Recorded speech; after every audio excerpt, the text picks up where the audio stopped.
자, 9장 손익의 귀속시기 보도록 하겠습니다. 일반 원칙 보고요. 그 다음에 바로 거래 형태별의 귀속시기 한번 보도록 하겠습니다. 자, 손익의 귀속시기라는 거는 법인세법상 이 손익을, 이 수익 또는 비용을 언제 계상을 해야 되느냐, 그거를 이제 결정하는 그런 이제 규정을 공부를 하게 되는 거죠. 기업회계 기준에서도 수익과 비용을 언제 계상해야 된다라는 규정이 있어요. 그렇죠? 그것과 세법상에 언제 계상해야 된다는 규정, 그 차이를 비교하셔가지고 세무조정을 하는 게 우리의 최종적인 단계가 되는 겁니다.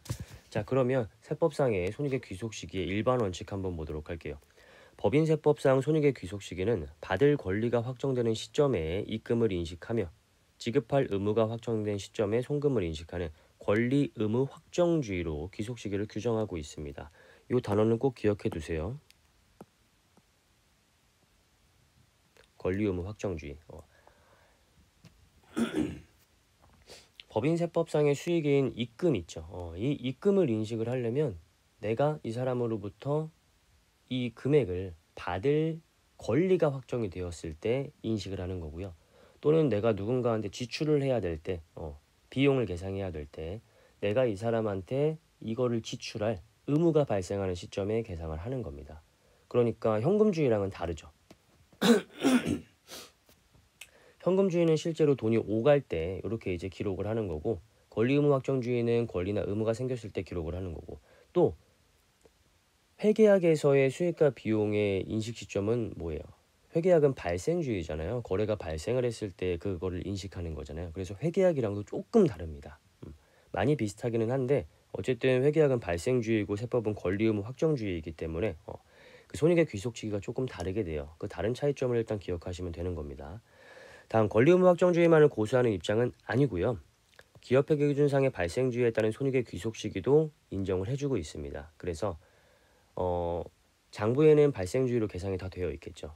세법에서는 권리 의무 확정주의로 이렇게 계상을 해요. 그래서 둘 간의 차이점을 비교해서 세무 규정을 하는데, 그렇게 하면은 너무 세법에서 권리 의무 확정주의만 고집을 하다 보면 그렇게 중요하지도 않은데 불필요한 세무 규정이 엄청 많이 생겨나게 된다는 거예요. 그래서 세법에서도 권리 의무 확정주의를 취하긴 하지만 기업회계 기준에서 계상되어 있는 그런 발생주의에 따른 손익의 귀속 시기도 세법에서 인정해 주는 경우가 있습니다. 그런 것들 하나씩 정리해 나가도록 할 거예요. 여러분, 목소리가 제가 얼마 전에 그 사무실 야유회를 에버랜드를 갔다 와가지고 감기가 걸린 건 아니고요. 목이 쉬었어요. 소리를 너무 많이 질러가지고. 사실 이게 제가 에버랜드를 2주 전에도 갔다 왔거든요. 저희 딸이랑 이제 같이 갔다 왔는데 그 갔다 왔다는 소식을 듣고 직원들도 너무 가고 싶었는지 갑자기 사무실 야유회를 에버랜드로 가자고 해서 에버랜드를 2주 만에 또 갔다 왔습니다. 제가 딸이랑 갔던 에버랜드가 거의 한 7년 만에 갔던 에버랜드였는데 2주 만에 에버랜드를 또 갔다 왔어요.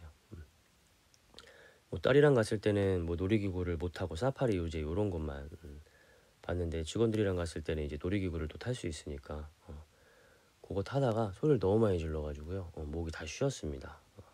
너무 프로답지 못한 점을 이해해 주세요. 소리를 웬만하면 안 지르려고 했는데 너무 무서워가지고요. 지를 수밖에 없었습니다. 그 티익스프레스를 2번을 탔어요. 그 점심에 한 번 타고 그 다음에 에버랜드 이제 폐장하기 직전에 또 한 번 탔는데, 제가 원래 놀이기구 이런 거를 진짜 안 무서워하거든요. 되게 잘 타는 스타일이에요. 그런데 오랜만에 이제 딱 점심에 처음에 딱 타게 되었을 때 내가 생각했던 티익스프레스보다 훨씬 무서운 거예요. 6년 전인가 7년 전인가 제가 마지막으로 탔었는데 그때도 막 2번씩 타고 그랬거든요. 근데 이번에 딱 처음에 탔는데 생각보다 너무 빠른 거예요. 사람이 잃을 게 많아져서 그런지 무서움이 더 생겨난 것 같아요. 그래가지고 그거 한번 탔을 때 생각보다 더 약간 좀 재밌다. 처음에는 진짜 이랬거든요.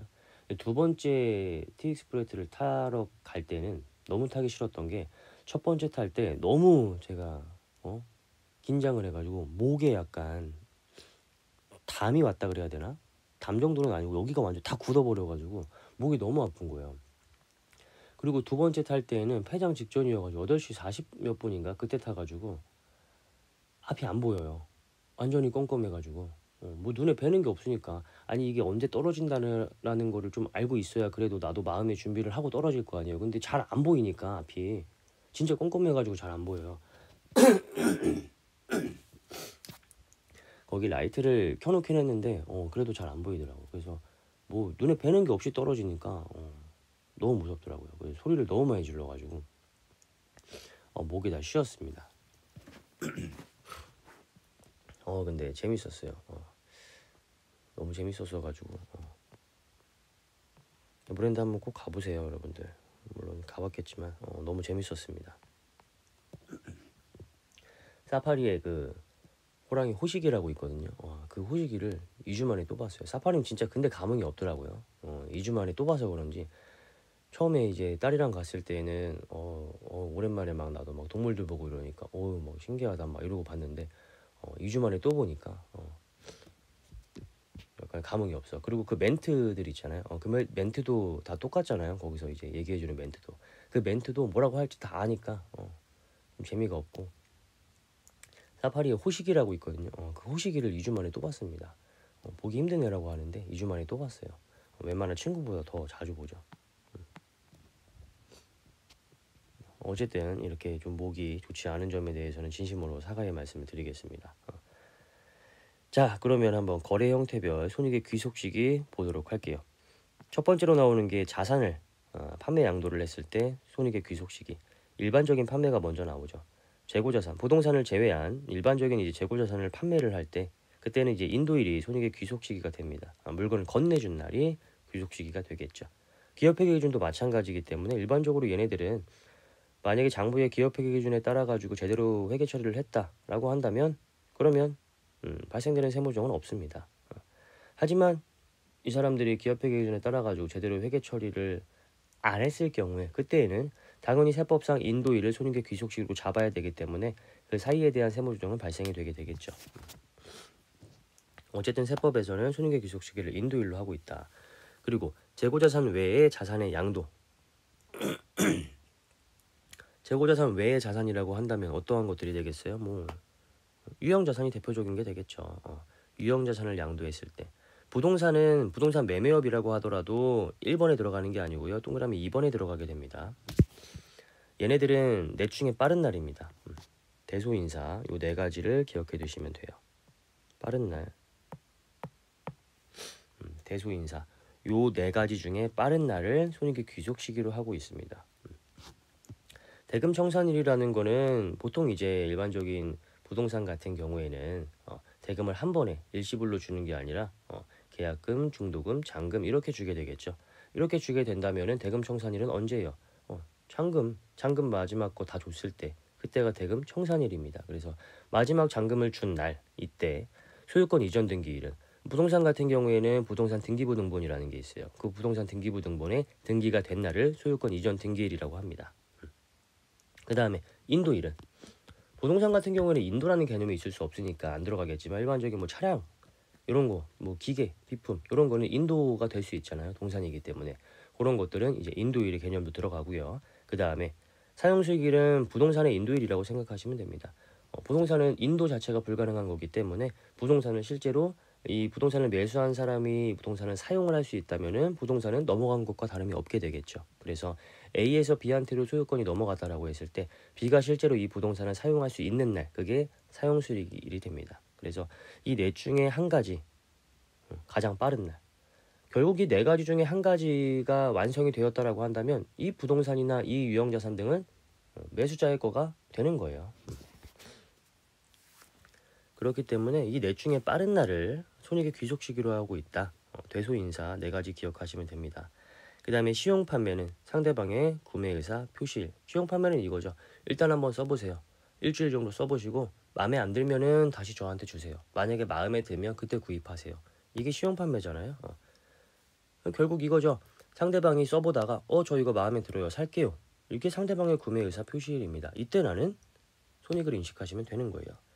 하지만 특약에 의해 일정 기간 내에 반품이나 거절 의사 표시를 하지 아니하면 판매가 확정되는 경우에는 그 만료일. 이거죠. 일주일 동안 한번 써보시고요. 마음에 안 들면 일주일 이내에 반납하세요. 만약에 일주일 동안 반납하지 않으면 산 걸로 보겠습니다. 그래서 이 사람이 실제로 일주일 동안 이렇게 사용을 하면서 반납의 의사표시를 하지 않았어요. 거절의 의사표시를 하지 않았어요. 일주일 넘도록 계속 쓰고 있어요. 그러면 일주일이 되는 날, 그때가 만료일이 되겠죠. 이때 우리는 이거를 이 사람한테 판 걸로 봅니다. 그래서 이때 입금을 잡아주시면 되는 거겠죠. 그래서 여러분도 우리는 소비자의 입장에서 요거는 꼭 주의를 하셔야 돼요. 예전에 이랬던 적이 있었어요. 그냥 막 배송을 해요. 어떤 업체에서 막 화장품이랑 뭐랑 이런 거를 막 배송을 해. 그럼 우리는 일단 왔으니까 당연히 까보죠. 내 이름으로 온 게 있으면 까보잖아요. 내 이름이 아니면 문제가 되겠지만 내 이름이 적혀가지고 온 택배가 있으면 까볼 거 아니에요. 그리고 그 화장품을 써보겠죠. 이거 뭐야? 뭐 어디에서 내가 뭐 가입을 해가지고 이번에 뭐 이벤트로 나한테 이걸 공짜로 줬나? 이렇게 생각할 수가 있잖아요. 그렇죠? 그래서 내가 그 화장품을 막 썼어요. 일주일이 지났어. 근데 갑자기 연락이 왔어. 반품 거절 의사 표시 그 기간 동안 내에 거절 의사 표시를 하지 않았기 때문에 이거는 당신이 산 걸로 보겠습니다. 이래 버릴 수가 있단 말이에요. 그래서 항상 그냥 내가 시키지도 않았는데 공짜로 온 게 있다. 그러면 펴가지고요. 그 안에 들어가 있는 내용물뿐만 아니라 그 종이가 있잖아요. 적혀져 있는 종이들. 그거 다 읽어 보셔야 됩니다. 거기에 이런 게 써 있을 거예요. 일주일 동안 써보시고 일주일 이내에 뭐 반품이나 거절 의사 표시를 하지 않으면 이걸 당신에게 판 것으로 봅니다. 이게 이제 시형 판매예요. 이게 얘네들은 이제 시형 판매를 좀 악의적으로 적용을 한 거죠. 그래서 제가 알기로는 그때 어떤 그런 좀 법적 다툼이 있어가지고 전체 금액을 다 지불하진 않았고요. 일정 금액만큼은 지불한 걸로 알고 있어요. 그래서 이런 거는 항상 여러분들 주의하셔야 됩니다. 그 다음에 위탁 판매죠. 위탁 판매는 제가 항상 똑같은 예를 들어요. 법인세나 소득세나 부가가치세나 항상 요거를 들죠. 삼성이나 LG전자, 그리고 하이마트, 그리고 최종 소비자. 삼성전자를 여기서 우리는 위탁자라고 하고요. 하이마트를 수탁자라고 합니다. 자, 하이마트는 여러 가지의 그 브랜드들의 재고가 있지만 하이마트는 재고 자산이 0이에요. 얘네는 뭐 하는 애들이냐 하면 판매 대행하는 애들입니다. 하이마트는 재고 자산이 없어요. 팔기 위해서 보유하고 있는 자산이 없단 말이에요. 하이마트는. 이거 누구의 재고 자산이냐 하면 삼성전자의 재고 자산입니다. LG전자의 재고 자산이에요. 아시겠죠? 그래서 얘가 얘한테 줘요. 이걸 얘 입장에서는 위탁했다라고 하고요. 수탁자 입장에서는 수탁했다라고 해요. 하이마트가 소비자한테 팔겠죠. 자, 이때 소비자한테 만약에 우리가 세금 계산서를 끊어준다라고 했을 때 거기에 공급자에는 누가 들어가냐 하면 하이마트가 아니라 삼성전자가 들어갑니다. 하이마트는 비고란에 수탁자 하이마트 이렇게 그냥 적히는 거예요. 세금 계산서의 필요적 기재사항인 공급자의 상호에는 공급자의 사업자 등록번호에는 삼성전자의 것이 들어간다. 이런 이야기죠. 그래서 얘네들은 말 그대로 판매 대행만 해주는 거고요. 삼성전자한테 이렇게 이야기하는 거예요. 내가 너네 물건 몇 개 팔았어. 우리 수수료 얼마 줘. 이렇게 얘는 그냥 수수료만 먹고 사는 애고요.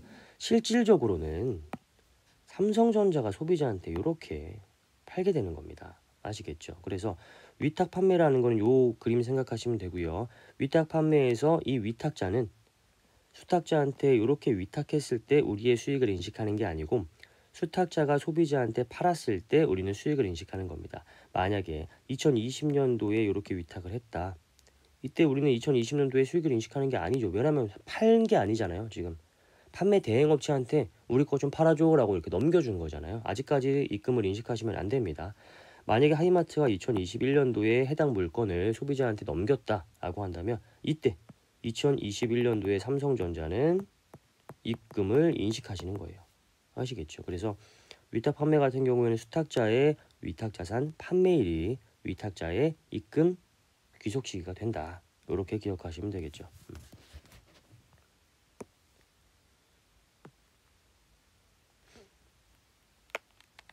자, 그 다음에 매출 할인입니다. 상대방과의 약정에 의한 지급일이 속하는 연도의 매출액에서 차감합니다. 이거예요. 매출 할인이라는 개념은 알고 계시죠? 할인이라는 거는 깎아준다라는 개념이죠. 그러니까 우리가 외상 판매를 했을 때 그 판매자가 구매자한테 이렇게 이야기하는 거예요. 자, 일단 외상 판매 오케이. 근데 너 이거 나한테 30일 이내에는 줘야 돼. 근데 만약에 너가 이거를 10일 이내에 준다라고 하면 내가 2% 깎아줄게. 이게 매출 할인입니다. 예를 들어 가지고 2020년도 12월 31일 날에 이렇게 우리가 매출을 했어요. 얼마의 매출을 했냐 하면 10,000원의 매출을 이렇게 올렸습니다. 이때 매출을 하면서 이걸로 외상 매출을 했고요. 이때 약정을 달기를 30일 이내에 돈 줘. 근데 10일 이내에 나한테 돈 주면 내가 2% 깎아줄게. 이런 약정을 단 거예요. 근데 실제로 그 매수자가 10일 이내에 돈을 줘버렸어요. 그러면 매출 할인을 해줘야겠죠. 2021년 1월 5일이라고 해볼게요. 이때 돈을 수령했어요. 뭐라고 할까요? 회수. 이때 회수를 했어. 그럼 약정에 따라 가지고 나는 10,000원만큼을 다 계상하면 안 되고요. 얼마 깎아줘야 돼요? 2% 얼마예요? 200원 할인해 줘야 되는 거 아니에요? 그러면 이렇게 2% 할인한 금액을 2020년도에 가가지고 마이너스를 쳐야 되는 거냐? 그래서 이때 9,800원 이렇게 잡아야 되는 거냐? 아니면 얘는 얘대로 그냥 10,000원만큼 다 인식하고 마이너스 200원 할인한 거는 그거 할인되었을 때 그때 이 21년도에 마이너스로 반영을 할 것이냐, 이제 이게 문제가 되겠죠. 결론은 요겁니다. 얘는 얘대로 그냥 다 10,000원 인식하시는 거고요. 200이라는 할인이 발생이 되었을 때 이 200 할인이 발생된 날에 이렇게 그 해당 과세기간에서 차감하시는 겁니다. 아시겠죠? 그래서 매출 할인 보시면 항상 이렇게 대응시키는 거는 아니다라는 거예요. 그냥 별도로 다 판단한다라는 거. 상대방과의 약정에 의한 지급일이 속하는 연도의 매출액에서 차감한다. 약정이 일어난 날이 요 날이기 때문에 10일 이내에 준다라는 날이 요 날이기 때문에 요 날. 만약에 약정이 없었다라고 한다면 그냥 해당 지급일. 어쨌든 요 날이 되는 거예요. 해당 지급일.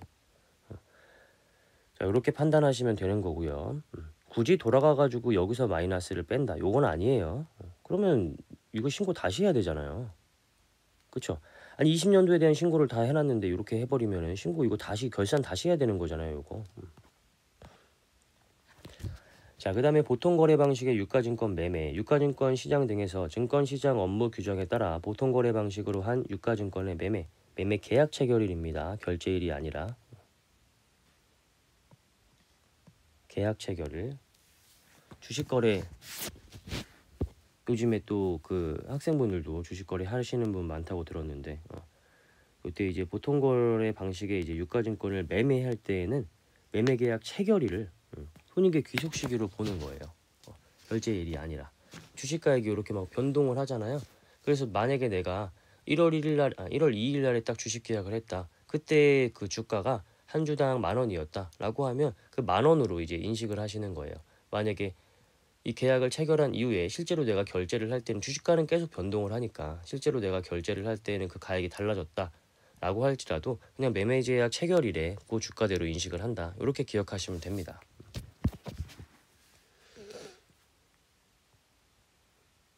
주식 얘기하니까 좀 마음이 아파가지고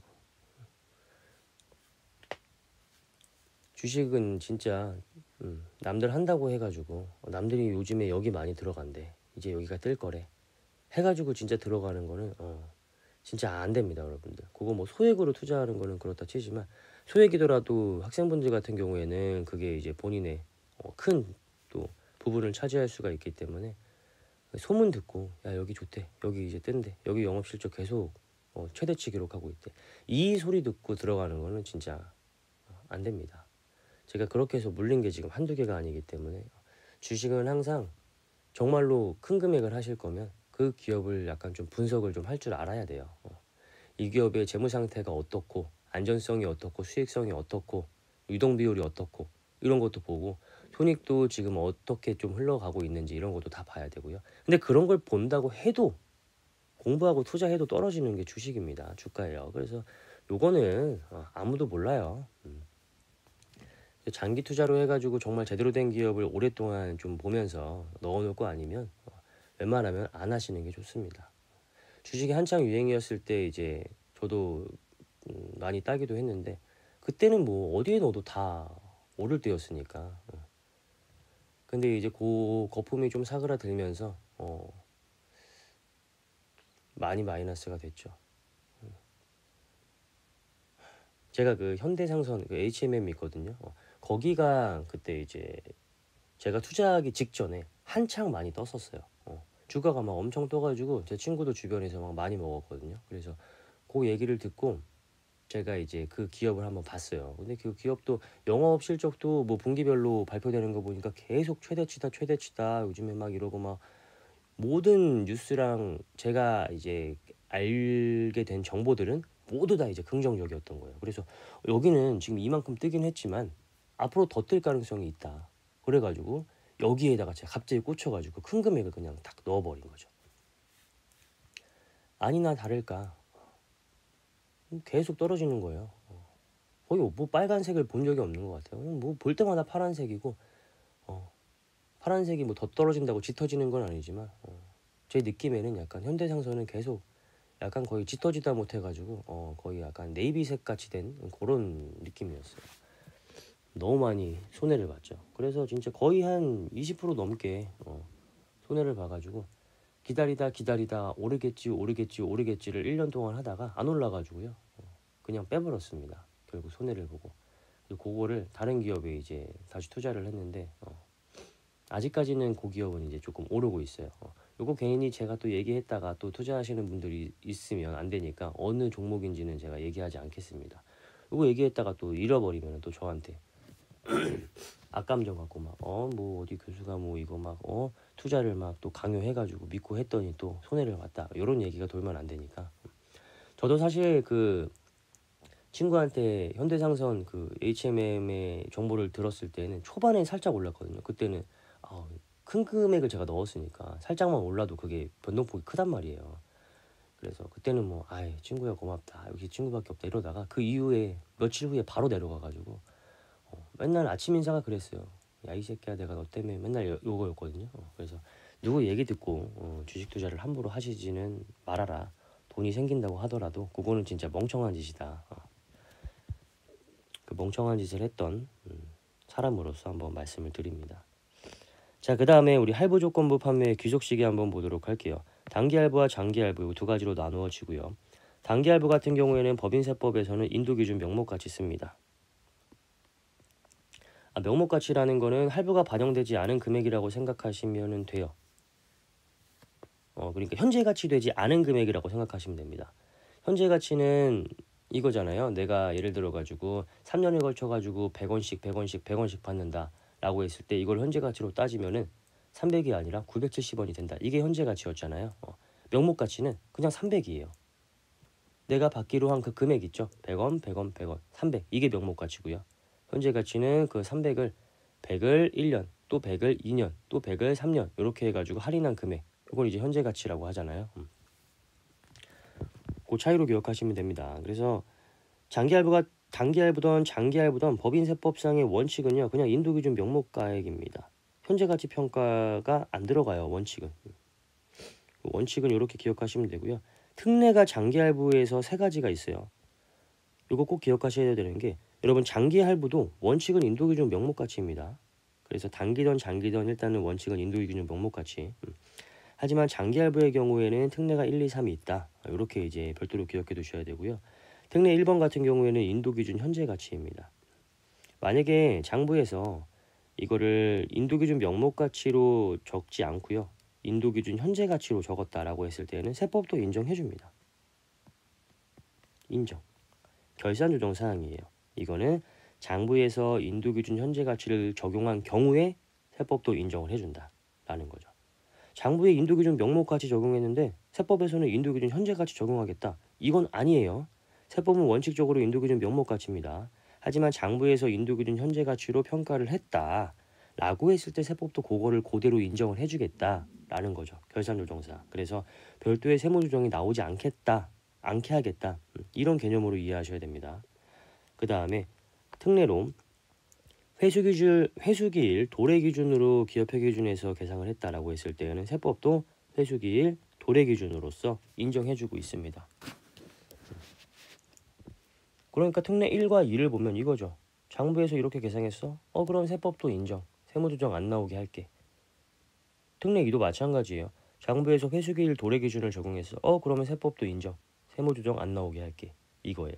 그러니까 법인세법은 인도기준 명목가치의 원칙을 가지고 있지만 권리 의무 확정주의로서 인도기준 명목가치의 원칙을 가지고 있지만 장부에서 기업회계 기준에서 이렇게 계상했다고 하면 그래 그러면은 세법도 이런 경우에는 우리도 인정해 줄게.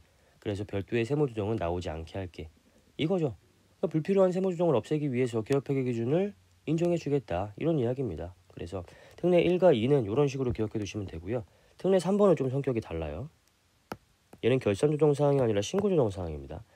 야, 내가 중소기업이다 라고 했을 때 회수기일 도래 기준을 신고조정으로서 선택할 수 있습니다.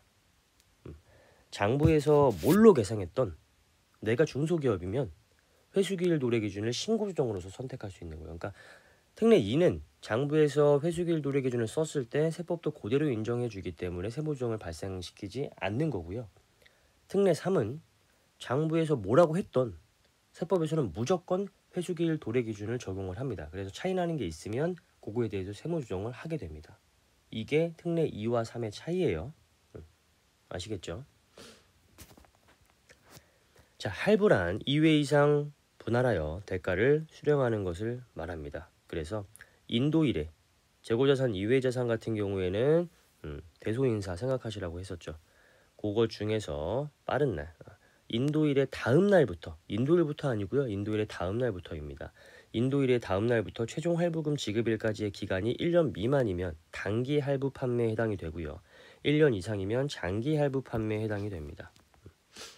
그 다음에 두 번째, 법인세법은 장기든 단기든 원칙상 인도기준 명목가치로 인식을 합니다. 즉 이자 상당액을 인도한 사업연도에 전액 다 인식합니다. 이 말도 기억하셔야 돼요. 100을 1년, 2년, 3년 뒤에 받기로 했다라고 했을 때 명목가치는 300이에요. 그냥. 현재 가치로 하면 970이 현재 가치고 30만큼은 이자 상당액이잖아요. 현재 가치 할인 차금. 그쵸? 이 현재 가치 할인 차금인 30원만큼도 세법에서는 그냥 다 전액 다 인식을 한다. 한 번에. 그래서 300을 그냥 전액 다 인식을 하겠다. 요 말이죠. 잘못 얘기했어요. 천이라고 할게요. 제가 970이라고 해가지고 1000을 1년 뒤, 1000을 2년 뒤, 나머지 1000을 3년 뒤에 받기로 했다. 그러면 명목가치는 3000이죠.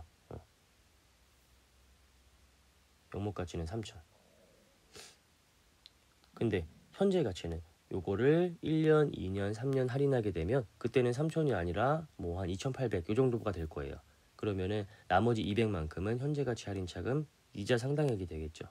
그 이자 상당액도 세법에서는 전액 다 인식을 하니까 3000을 한 번에 인식하게 된다. 그게 명목가치이다. 그래서 인도기준 명목가치로 인식한다. 이 문구도 아셔야 되고요. 그 다음에 이렇게 나올 경우도 있어요.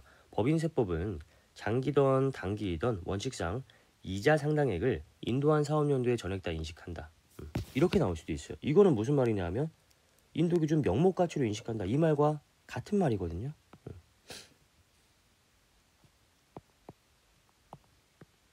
자, 인도일 1000 명목가치는 얼마? 이때 인도일에 X1년, X2년, X3년, 4년이면 X1년도에 3000을 전액 다 인식하는 거를 인도기준 명목가치. 만약에 이거 현재 가치 하면은 뭐 한 2800 정도가 나온다라고 하면 현재 가치가 2800이고 나머지 200이 뭐예요? 현재 가치 할인 차금. 이게 뭐예요? 이게 이자예요. 아시겠죠? 현재 가치로 하면 2800, 이자 200. 인도기준 명목가치는 이 이자 200까지 한 번에 다 인식하는 3000을 인도일이 한 번 다 인식하는 인도기준 명목가치를 쓴다. 그래서 이 문구가 등장하게 되는 거예요. 아시겠죠? 그래서 인도기준 명목가치를 조금 꼬아서 내면 이렇게 말문제로 출제가 될 수 있기 때문에 이것도 꼭 기억을 해두시고요.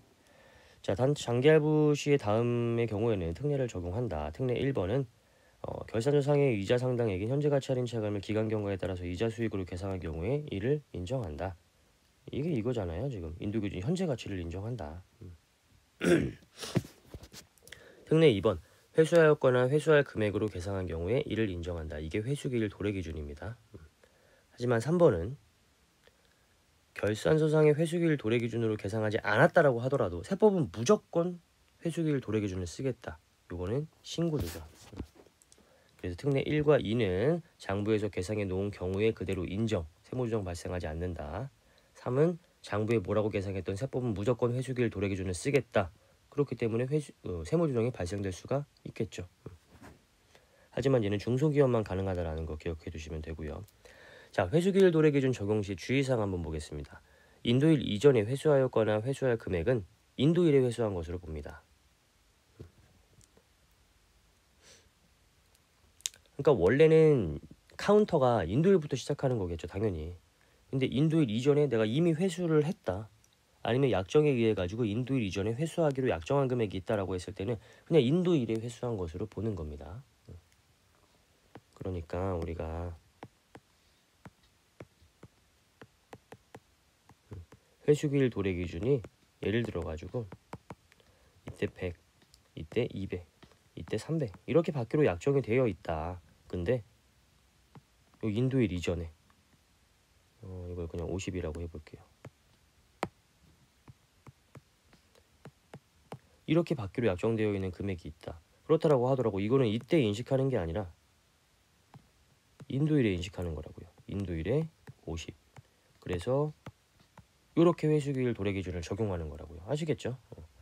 장기 할부 기간 중에 법인 폐업 시에 그 폐업일을 현재 입금에 산입하지 아니한 금액과 이에 대응하는 비용을 폐업일이 속하는 사업연도의 입금과 송금에 각각 산입한다.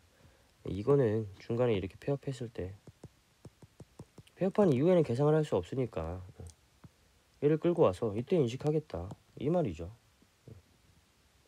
그러니까 이 인도일과 폐업일 사이에서 다 이루어져야 된다 이 얘기예요. 아시겠죠? 인도일보다 일찍 된 게 있으면 인도일로 인식하는 거고 폐업일 이후에 받을 게 있으면 폐업일에 받았다라고 보는 거예요. 그렇게 적용하시면 된다라는 거고요. 할부 판매 세무조정 경우의 수라고 나와 있습니다. 요 경우의 수에 따라 가지고 세무조정이 발생될 수도 있고 발생되지 않을 수도 있는 거예요. 단기 할부 한번 볼게요. 세법은 무조건 인도기준 명목같이 여기는 예외가 없습니다. 단기는. 그래서 회사에서 기업회계 기준에 따르면 얘도 원래 인도기준 명목가치거든요. 기업회계 기준에 따라 가지고 제대로 된 방법으로 계상을 했다라고 하면 세무조정은 발생되지 않겠죠. 장부와 세법이 같기 때문에. 하지만 기업회계 기준에 따라 가지고 계상하지 않고 별도의 방법으로 계상을 했다라고 했을 때 세법은 무조건 인도기준 명목가치이기 때문에 차이나는 금액에 대해서 세무조정이 발생이 되겠죠. 인식 시점이 다르니까. 장기할부에 있어서는 원칙은 인도기준 명목가치, 장부에도 인도기준 명목가액으로 했다라고 하면 당연히 차이가 없으니까 세무조정은 없겠죠. 장부에서 인도기준 현재 가치를 썼다. 세법도 그대로 인정하니까 세무조정 발생되지 않고요. 장부에서 회수기일 도래기준을 썼다. 세법에서도 그대로 인정하기 때문에 세무조정 발생하지 않습니다. 특례 3은 장부에 뭐라고 계상을 했던 세법은 무조건 회수기일 도래기준을 적용을 하니까 차이가 발생되는 시기와 금액에 따라 세무조정이 발생될 수가 있겠죠. 그 다음에 회사가 계상한 게 회수기일 도래기준이 아니라 회수기준이다. 요거 하나 기억하셔야 됩니다. 회수기일 도래기준은 받기로 했을 때 인식하는 거고요. 회수기준은 실제로 받았을 때 인식하는 겁니다. 회수기준은 현금주의라고 생각하시면 되겠죠. 받기로 한 때와 실제로 받은 때는 다를 수가 있어요. 회사가 계상하는 게 회수기준이다라고 했을 때는 세법상으로는 무조건 회수기일 도래기준으로 비교하도록 되어 있습니다. 이때는 인도기준 명목가액으로 비교하는 게 아니라 장부에서 회수기준을 했으면 세법에서는 회수기일 도래기준으로 해가지고 비교를 하게 되어 있어요. 이때는 차이가 나는 금액이 있으니까 세무조정이 발생이 되겠죠. 그 다음에 이 이외에 다른 기타의 방법으로 회사에서 계상을 했다. 그러면 그냥 원칙에 따라서 인도기준 명목가액으로 비교하시면 되는 거고요. 자, 이 회수기일 도래기준 한번 볼게요. 회사가 회수한 금액이 회수할 금액을 초과하거나 미달하는 경우에 회사가 회수기준에 의해 가지고 손익을 인식한 경우에 세법상 원칙인 인도기준과의 차이를 조정하는 것이 아니라 회수기일 도래기준과의 차이를 조정한다. 그래서 요거는 꼭 기억해 두셔야 되는 내용입니다. 장부에서 회수기준으로 인식을 했으면 세법상으로는 회수기일 도래기준으로 비교를 해가지고 세무조정을 발생시키고 있다. 예를 한번 들어볼게요. 각각의 인도기준 명목가액, 인도기준 현재가치, 회수기일 도래기준, 회수기준 이 네 가지에 따라서 언제 어떻게 인식되는지 한번 볼게요. 자, 재고자산의 판매가 3월 1일 날에 이루어졌고요. 2019년 3월 1일 날에 100원, 2019년 7월 1일 날에 100원, 2020년 다음 해죠. 20년 4월 1일 날에 100원을 수령하기로 약정을 했습니다. 그러면 회수기일 도래기준 한번 먼저 볼게요. 회수기일 도래기준은요. 아까도 말씀드렸다시피 받기로 한 때에 인식하는 거예요. 그래서 그냥 그대로 인식해요. 19년도 3월 1일 날에 100원, 19년 7월 1일 날에 100원, 20년 4월 1일 날에 100원 이렇게 회수기일 도래기준. 회수기준은 얘는 약정은 이렇게 되어 있지만 실제로 회수한 날은 다를 수가 있잖아요. 그래서 얘는 실제 현금 수령일마다 받은 금액을 인식하는 겁니다. 그래서 회수기일 도래기준은 약정일, 회수기준은 현금주의 이렇게 기억하시면 편합니다. 그 다음에 인도기준 명목과액 한번 볼게요. 얘는 100원, 100원, 100원 이렇게 받는다라고 약정할지라도 그 할인액을 인식하지 않는다라고 했었죠. 할인액을 별도로 분류하지 않고요. 그냥 전액 다 포함해가지고 인식합니다. 300원, 100원, 100원, 100원 합치면 300. 이걸 언제 인식해요? 인도일에 2019년 3월 1일 날에 인식한다라는 거. 인도 기준은 인도일에 인식하는 거예요. 그 다음에 인도 기준 현재 가치 볼게요. 일단 인도 기준이기 때문에 2019년 3월 1일 날에 인식을 합니다. 얼마를 인식하느냐 현재 가치만큼. 이게 270원이라고 한다면 270을 인식하고요. 나머지 30원만큼은 이거는 매출이 아니라 현할차로 이자 수익으로 인식을 하게 되겠죠. 10이라고 한다면은 2019년 3월 1일 날에 10, 2019년 7월 1일 날에 10, 2020년 4월 1일 날에 10 이런 식으로 이자 수익을 인식하겠죠.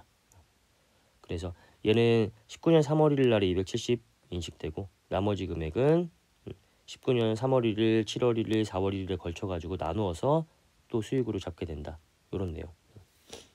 뭔지는 알겠죠? 이게 언제 얼마만큼을 인식하는지 알면 당연히 이 비교도 할 수 있을 거고요. 차이나는 세무주 정도 할 수 있을 거라고 생각을 합니다. 자, 일단 여기까지